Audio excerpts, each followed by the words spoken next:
ሰላምታችን በያላችሁበት የዓለም ዳርቻ ሁሉ ይድረስ የተወደዳችሁ ተመልካቾቻችን ከኢትዮጵያ ኦርቶዶክስ ተዋሕዶ ቤተክርስቲያን ቴሌቪዥን የሚተላለፍላችሁ ዜና ቤተክርስቲያን ተጀምሯል። ከዜናዎቹ ጋር ያረካል አድማሱ አብሬያችሁ ቆያለሁ።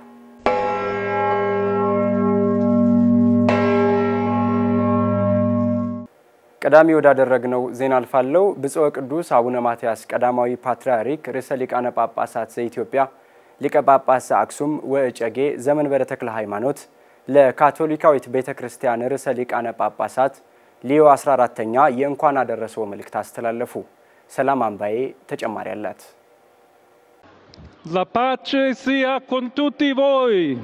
ብፁዕ ቅዱስ አቡነ ማትያስ ቀዳማዊ ፓትርያርክ ርዕሰ ሊቃነ ጳጳሳት ዘኢትዮጵያ ሊቀ ጳጳስ ዘአክሱም ወእጨጌ ዘመንበረ ተክለ ሃይማኖት ለሊዮ 14ኛ ሊቀ ጳጳስ የእንኳን ደስ ያለው መልእክት አስተላልፈዋል። ቅዱስነታቸው ለሊዮ 14ኛ ባስተላለፉት መልእክት ሊዮ 14ኛው የካቶሊካዊት ቤተክርስቲያን ሊቀ ጳጳስ በመሆን በመመረጣቸው የተሰማቸውን ልባዊ ደስታ በኢትዮጵያ ኦርቶዶክስ ተዋሕዶ ቤተክርስቲያን ስም ገልጸው እንኳን ደስ አለው ለማለት እወዳለሁ ብለዋል።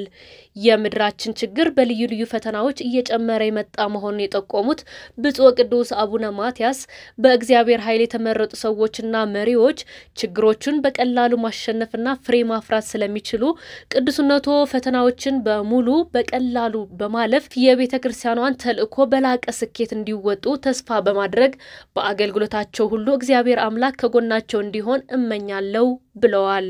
መረጃው የብፁዕ ቅዱስ ፓትርያርክ ልዩ ጽሕፈት ቤት ነው።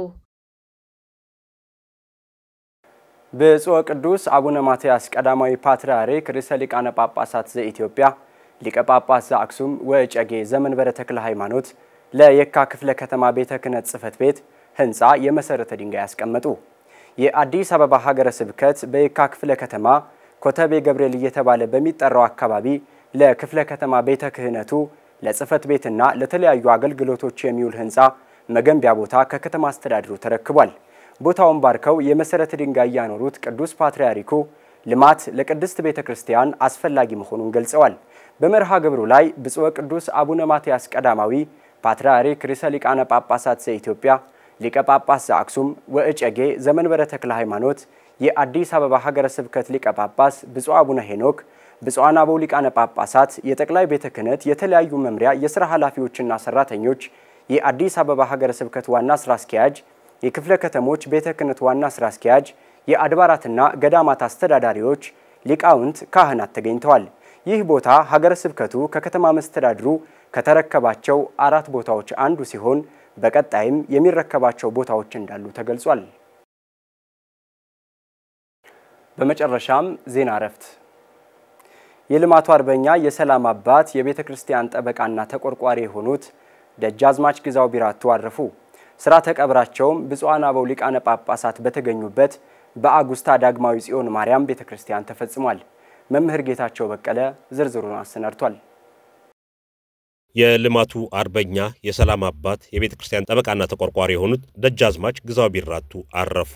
በቤተክርስቲያን ግንባታና በልማት ስራዎች በማህበራዊ ኃላፊነት የሚታወቁት የሰላም አባት የሆኑት ደጃዝማች ግዛው ቢራቱ ከዚህ ዓለም ድካም ግንቦት 1 ቀን 2017 ዓ.ም አርፈው ስርዓተ ቀብራቸውን ብፁዓን አበው ሊቃነ ጳጳሳት በተገኙበት ግንቦት 2 ቀን 2017 ዓ.ም ተፈጽመዋል። የህይወት ታሪካቸው እንደሚያስረዳው ደጃዝማች ግዛው ቢራቱ መርጊያ ከአባታቸው ካቶ ቢራቱ መርጊያ ከእናታቸው ከወይዘሮ ወለላ ደሴ በቀድሞ ሸዋ ክፍለ ሀገር ሐይቆችና ቡታጅራ አውራጃ ልዩ ስሙ ጋሪኖ በተት ወንዝ በሚባል ስፍራ በ1935 ዓ.ም እንደተወለዱ የህይወት ታሪካቸው ያስረዳል።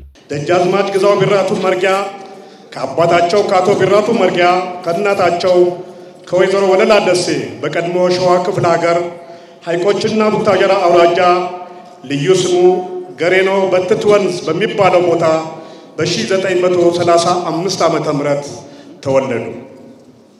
ደጃዝማች ግዛው ቢራቱ እድሜያቸው ለትምህርት ሲደርስ በተወለዱበት አካባቢ ጋሪኖ ስላሴ ኢኔታ ፍሳሃ በሚባሉ አባት ከፊደል ቆጠራ እስከ ዳዊት ብሎም ውዳሴ ማርያም ተምረው አጠናቀዋል። በመቀጠልም እድሜያቸው ለአቅመ ሥራ ሲደርስ ወላጅ አባታቸው ጌዲዮ ዲላ ከተማ ስለነበሩ በዲላ የአንደኛ ደረጃ ትምህርታቸውን ተከታትለዋል። ደጃዝማች ግዛው ከ1967 ዓ.ም ጀምሮ በነበራቸው ቁጭት መሰረት በማድረግ ወገኖቻቸውን እሳቸውና ከሳቸው መወለድ በፊት የገጠማቸውን የልማት ጥማት ለማርካት ፊታቸውን ወደ ልማት በማዞር የተለያዩ የልማት ስራዎችን ሰርተዋል። ከልማት ስራዎቻቸው በተጨማሪ በቤተክርስቲያን ስራም በርካታ ስራዎችን ሰርተዋል። የገሬኖ ደብረ ሰላም ቅድስት ሥላሴ ካቴድራል ቤተክርስቲያን ዘመን ተሻጋሪ እንዲሆን ህንጻ ቤተክርስቲያን በማዘመን የቤተክርስቲያኑ ህንጻ ብቻ ሳይሆን የማህበረሰቡን እምነት የበለጠ የሚያንጹ ብቃት ያላቸው አባቶች መምህራንን ከሰሜኑ ክፍል በማስመጣት በደብሩ ብዙ አገልጋዮች እንዲፈጠሩ አድርገዋል። የምስራቅ ቤተ ጉራጌ ሀገረ ስብከት ከመመስረቱ በፊትም በቡኢ ከተማ ለሀገረ ስብከቱ የሚያስፈልጉ አዳራሽ፣ መንበረ ጵጵስናና ጽሕፈት ቤት እንዲሰራ በማስተባበር ከፍተኛ ስራ መስራታቸውን የህይወት ታሪካቸው ያስረዳል። የምስራቁ ቤተ ጉራጌ ሀገረ ስብከት ከመመስረቱ በፊት በቡኢ ከተማ ለሀገረ ስብከቱ የሚያስፈልጉ አዳራሽ፣ መንበረ ጵጵስና፣ ጽሕፈት ቤት እንዲሰራ በማስተባበር ከፍተኛ ስራም ሰርተዋል። ብፁዕ አቡነ አብርሃም የኢትዮጵያ ኦርቶዶክስ ተዋሕዶ ቤተክርስቲያን የመንበረ ፓትርያርክ ጠቅላይ ጽሕፈት ቤት ዋና ስራ አስኪያጅ የባህር ዳርና የሰሜን ጎጃም አህጉረ ስብከት ሊቀ ጳጳስ እንደተናገሩት ደጃዝማች ግዛው ቢራቱን ከ30 ዓመታት በላይ አውቃቸዋለሁ። ፍጹም ክርስቲያን ይሁኑ፣ ከአንደበታቸው ስለ ሃይማኖት ብቻ የሚናገር የቤተክርስቲያንን እድገት የሚናፍቁ ቤተክርስቲያንን ለነገው ትውልድ ለማሻገር ተግተው የሚሰሩ ለቅድስት ቤተክርስቲያን ተቆርቋሪ የነበሩ ታላቅ አባት ናቸው በማለት ገልጸዋቸዋል። አንደበታቸው ስለ ክርስትና ብቻ ስለ ሃይማኖት ብቻ የሚናገር ሁልጊዜም ባነጋገራቸው ባቀራረባቸው ሃይማኖታዊ ቅናት ውስጣቸውን የሚነካው የቤተ ክርስቲያንን እድገት የሚፈልጉና የሚናፍቁ ቤተ ክርስቲያን ልጆቿን አቅፋ በሃይማኖት አጽንታና ኮትኩታ አስተምራ ለነገው ትውልድ ለማሸጋገር የሚተጉ ሁልጊዜም አልፎ ተርፎ የሳቸው ምኞት የሳቸው ፍላጎት በመንፈሳዊ ቅናት የሚሉትን ሁሉ እኛ ተላላኪዎቿ ተግተን ነቅተን እንድንሰራ ያለማቋረጥ የሚቀሰቅሱ አሉ የተባሉ እውነተኛ ክርስቲያን እንደነበሩ ስመሰክር የማውቀው። ብፁዕ አቡነ ማርቆስ በመንበረ ፓትርያርክ ጠቅላይ ቤተ ክህነት የስብከተ ወንጌልና ሐዋርያዊ ተልእኮ መምሪያ የበላይ ኃላፊ ሊቀ ጳጳስም እንደገለጹት የክርስቲያን አሟሟት እንደዚህ ነው። የተጎዳን እኛ ነን። ሀገር ነው የተጎዳው። ኢትዮጵያ ናት የተጎዳችው። ይህ ጊዜ እንደዚህ ያሉ ሰዎች የሚያስፈልጉበት ወቅት ነው። ልጆቻቸውም አባታችሁ የጀመሩትን የልማት የቤተ ክርስቲያን ሥራና አባታችሁ ሰው በመገንባት ላይ እየሰሩ ያሉት ሥራ በርትታችሁ አስቀጥሉ በማለት ገልጸዋል። እኔ መጀመሪያ ነው እንደዚህ ያለ ባህል እንዲህ ያለ ስርዓት ብዙ ጊዜ ታላላቅ የምንላቸው ሰዎች ሲሞቱ ልጆች በገንዘብ ሲፋጁ እስከ ፍርድ ቤት ሲሄዱ በአሳፋሪ ታሪክ በእውነቱ ያልጠበቅነውን ነገር ሁላችን ስናይ እንደነግጣለን። እንደዚህ አርጎ መርቆ መሄድ በእውነት ምን ይባላል? እና አገር ነው የተጎዳ፣ ኢትዮጵያ ናት የተጎዳች።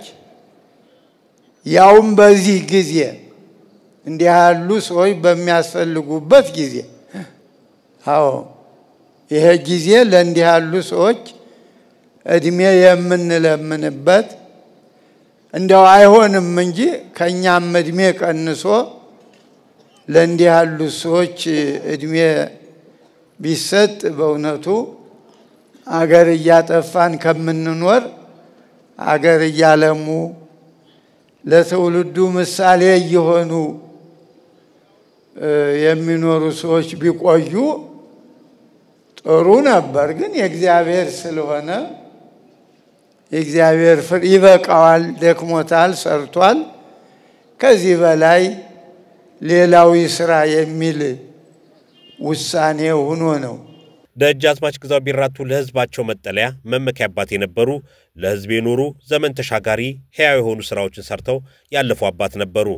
ደጃዝማች ግዛው ቢራቱ በትዳር የህይወት ዘመናቸው 13 ልጆች 35 የልጅ ልጆችንም አፍርተዋል። ደጃዝማች ግዛው ቢራቱ ለፈጣሪያቸው የቀርቡ አባት ስለነበሩ ያለምንም ስቃይ እንዳማረባቸው በድንገት ግንቦት 1 ቀን 2017 ዓ.ም በ82 ዓመታቸው ከዚህ ዓለም ድካም አረፉ።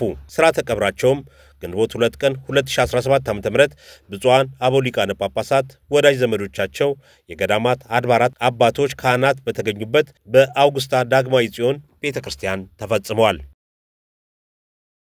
የተወደዳችሁ ተመልካቾቻችን ለዕለቱ ያሰናዳነው ዜና ቤተክርስቲያን የተከታተላችሁትን ይመስል ነበር። ከቀሪ የጣቢያችን መርሃ ግብሮች ጋር ጥሩ ጊዜ ያሳልፉ።